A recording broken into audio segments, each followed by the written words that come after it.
갖고 있습니다. 이런 감정. 이념 복잡한 것 같지만은 또한 이념은 감정입니다.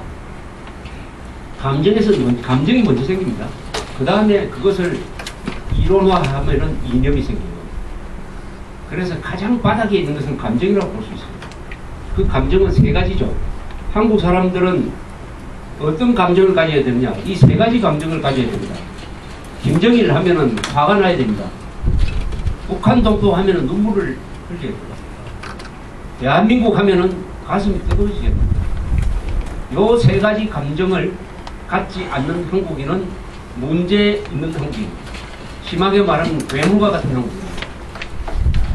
그런데 386 정교조는 이렇게 정의감이 마비된 감정 구조를 가지고 있으니까 아무리 머리 좋고 아무리 체격이 좋아도 나라를 걱정하는 사람들 입장에서 들여다보면은 살찐 돼지 같다. 저거 북한에서 내려온 잘 무장된 바싹 마른 야윈 늑대한테 잡아먹힐 사람들이다. 이렇게 보이는 거 아닙니까? 그러니까 걱정을 하시는 거 아닙니까? 북한에는 명령만 내리면 목숨을 걸 사람이 한 100만 명 있습니다. 100만 명. 목숨. 지금 전 세계에서 자기 이념의 명령에 따라서 그것이 그릇된 것이든지 어쨌든지 신념에 의해서 목숨을 초계와 같이 버리는 집단이 두 집단이 있어요. 누구신지 아시죠? 이슬람 과격주의자들. 지하드 정신, 순교 정신입니다. 지하드 정신을 발휘해가지고 몸에 폭탄을 감고 탱크로 돌진을 하든지 아니면 미군들 사이에 들어가서 스스로 폭파시켜가지고 자살하는 그 사람들이 몇 천만 명이 될지 모릅니다. 그렇게 죽으면은 천당에 가가지고 잘 산다. 그 지하드를 거부를 하면은 천당에 가는 게 아니라 지옥에 간다. 이런 확실한 이념 구조를 딱 가지고 있습니다. 똑같은 사람들이 북한이에요. 북한 사람들. 잡혔을 때 자살하는 사람들 있잖아요. 공작원들. 동해에서 1998년에 잠수정을 끌어올렸어요. 그 안에 열 몇 명의 북한 공작원들이 다 자기들끼리 죽였지 않습니까? 자기들끼리 죽였습니다. 잡히지 않게 했어요. 김현이 댐풀 깨물고 죽으려고 하는데 옆에 경찰관이 있었기 때문에 살아난 거 아닙니까? 김현희 씨에 대해서는 제가 옛날부터 취재를 해서 그 사람을 잘 압니다만 아주 미인이죠. 그러나 마음이 얼마나 강한지 과거적으로 10년 동안 혼자서 박정원이라든지 친북 좌익 세력들이 가짜로 만들려는 것을 혼자서 버텼어요. 아무 도움 받지 않고. 그게 굉장히 하기 힘듭니다. 그것을 해내는 걸 보니까 공자원 교육을 받았던 그 신념 체계가 이제는 한국 쪽으로 넘어왔는데 어쨌든 그 용기는 남아가지고 저렇게 할 수 있죠. 한국 사람들 중에 과연 권력을 상대로 저렇게 버틸 수 있는 사람이 있을까? 아마 없을 거예요. 저는 황장엽 선생이나 이 김현희 씨를 보면서 북한 사람들 중에서 저런 사람들이 몇 명이 있겠느냐. 2만 명은 최소한 있을 겁니다. 남한에 그런 사람이 몇 명이 있겠느냐. 제 계산으로는 몇십 명밖에 없을 거예요. 그러니까 북한이 저렇게 불리한 상황에 처해서도 인간 폭탄이 될 각오로서 덤비니까 버티는 거죠. 북한이 지금 어떻게 저렇게 망하지 않고 버티느냐. 핵심은 뭔지 아십니까?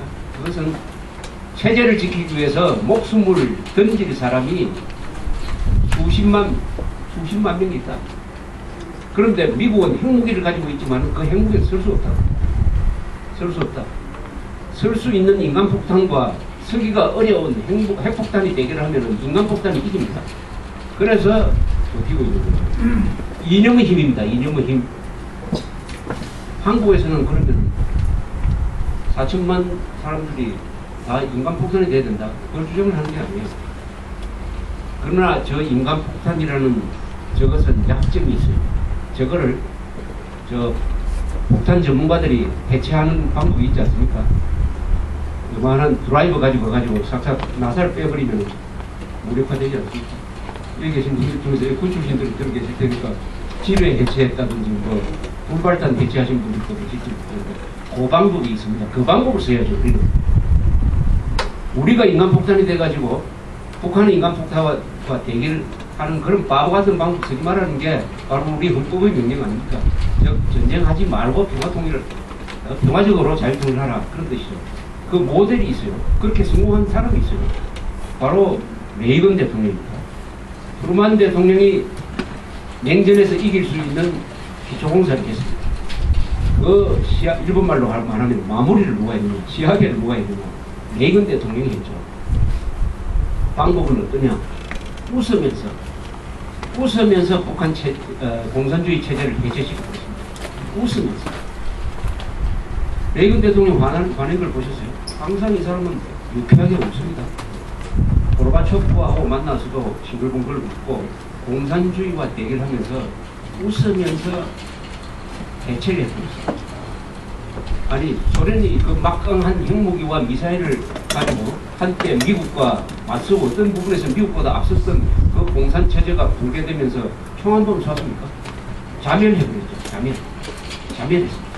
우리도 이 방법을 써서 김정일 정권을 평화적으로 해체하고 김정일의 추종 세력을 한국에서 무력화시켜야 됩니다. 그럼 무슨 방법이 있느냐? 적과 싸울 때는 우리가 가장 강한 무기를 써야 되는 거 아닙니까? 우리의 강점을 써가지고 적의 약점을 친 것이죠. 우리의 강점으로 적의 약점을 쳐야 됩니다. 우리의 강점은 뭐냐? 자유입니다. 자유. 인권입니다. 인권. 법입니다. 법. 그리고 돈이에요.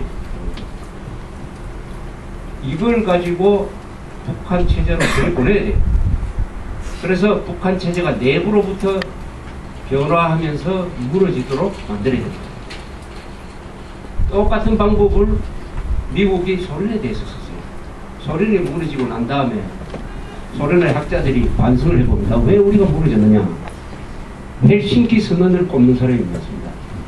1975년에 헬싱키에서 서유럽과 공산국가 사람들이 국가 원수들이 회의를 해가지고 몇 가지 선언을 했습니다. 그 선언 중에서 중요한 게 두 가지예요. 하나는 현재의 유럽의 국경선은 존중한다. 그것은 소련이 원했던 바입니다.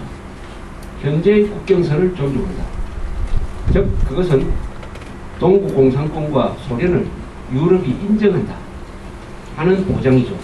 그러니까 미국이 동구공산권을 뒤집어 놓는 그런 일을 하지 않는다.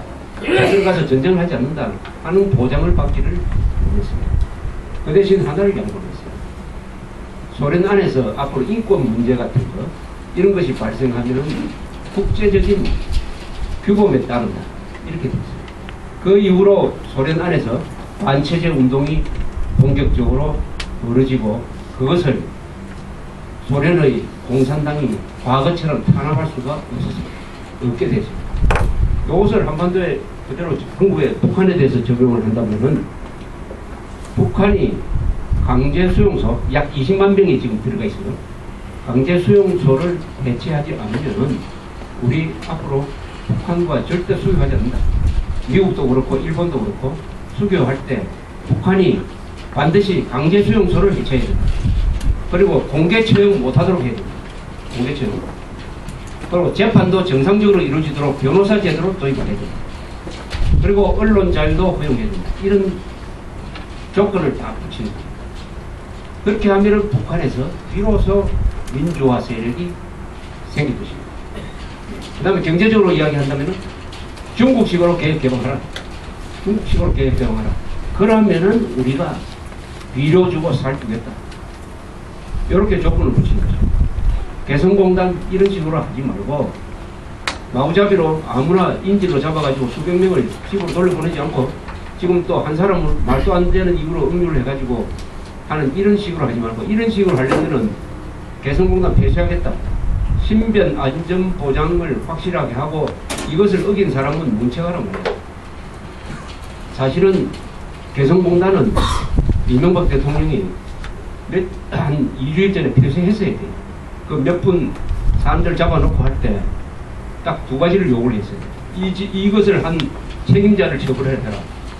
그리고 반드시 재발 방지를 약속하라. 그렇지 않으면 우리 인력을 개성공단으로 보내지 않겠다. 이렇게 선언해야 된다. 그렇게 해야 되는 거 아닙니까? 국가면 이렇게 해야 돼요. 협회면 그렇게 안 해도 돼요. 지금 이렇게 인지를 수백 명씩을 매일 아침마다 개성공단으로 들여보내놓고 북한과 대결할 수가 있습니까? 저놈들은 항상 언제든지 수시로 그 사람들을 인질로 만들